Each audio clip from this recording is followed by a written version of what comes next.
I decided to jump back on real quick, people, because I wanted to point out something that Gordon Robertson, a guy that had his own Freightliner, long nose, like Andrew Jackson, from the C to the A to the J, as he says. That guy's been fixing his own truck that he didn't own for the past 20, 25 years or something like that. And so, just to shout out a couple people that has really helped me along my journey in truck driving. I've done these airlines myself. Replaced the glad hands a couple times when you try to make too much of a turn and you snap them off by fixing them with a hose repair kit that you can keep out of the truck stop. I've replaced that shock, this shock, oh yeah. And with that earthquake right there, it will get it done. I've taken the original wheels and tires off, which was the white steel, and bought these and beat all the studs out and changed them myself. Brake chambers, airbags, lights, mud flap hangers. Let's see what else. Took the whole muffler off because it was 8 out at the bottom. Sometimes you gotta look under the bottom of them right here and see there ain't nothing in there. You start wiggling on that joker right here and you'll see it'll shake loose. That type of stuff right there. Install these because sometimes they would snap. Let's see what else. I don't want to give y'all too much. Oh, okay. So to go back and speak on it,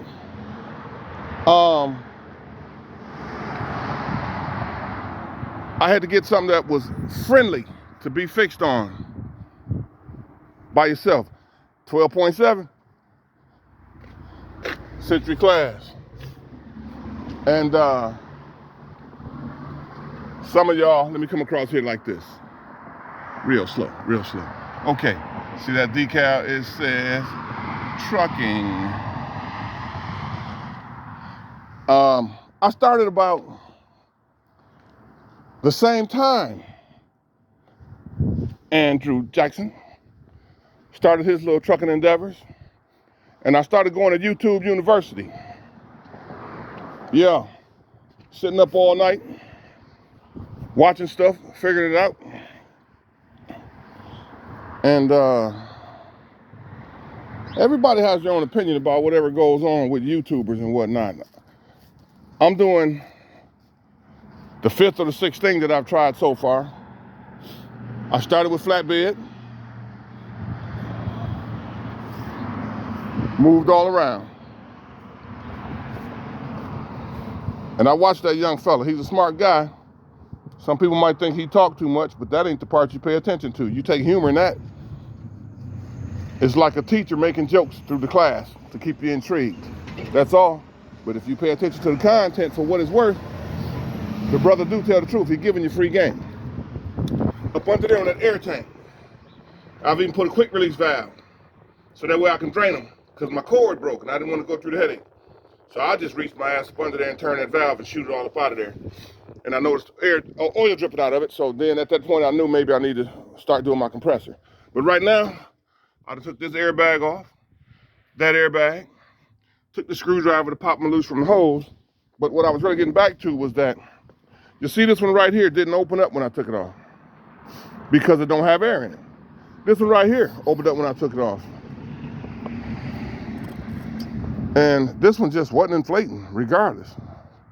So they ain't no good. I didn't have it on there. I had the truck a little over 2 years, going on 3. I think November 2021. I bought it. And I tried to be like him to get as close as I can to the $15,000 flat top. But I paid $20 for the condo cab from a private owner. Had to redo the transmission. That knocked me about $6,500. I mean, y'all do what y'all want to do, but keep your eyes open and your mouth shut sometime. Maybe you'll learn a little bit more. I ain't nobody. I'm just another guy out here following the advice of another smart guy. So you can't do what everybody else do or how they did it. But I went on out there and tried that sandbox in Steubenville, Ohio. After I had my own authority and the freight was so low, after paying insurance, and like Andrew Jackson say, some people paying too much, some people shop around. Mine was $15,000 a year, and I was paying $1,288 a month doing that cheap ass convoy freight out of a home goods warehouse around the corner from me, and it wasn't panning out. Total profit in 1 month, $6,000, but it felt good because the company drivers sometimes only make about $1,500. And at least I was doing that for myself and showing me that I can make it happen. So at that point, I decided to lease on to somebody to try to learn another trade. Sandbox. And all I can say is that they got a bumblebee for their emblem, mascot. A bee, thinking they out there macking the oil field, sandboxes. And I found out just as fast as he did that you will sit on that pad.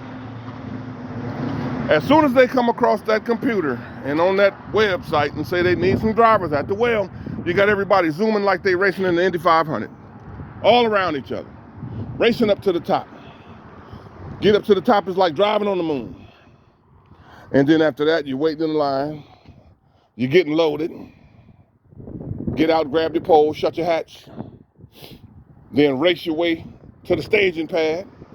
Another driving on the moon experience. Boy, you're gonna run through some kingpins and some other shit if you stay out there too long, and your money ain't gonna be worth it. You're gonna put it right back into that damn truck, pulling that 45,000 pounds of sand and blow your engine, and all that little 30,000 you earned over one whole year if you stay out there for that 900 a week, because it was like one load a day, $450. And at the end of the week, after they done beat you up for being leased on to the people that got the B thinking they macking, man, I was like, let me take my ass home, sleep my own bed, try something else. So some of y'all can do what you want, but I wanted to learn something else.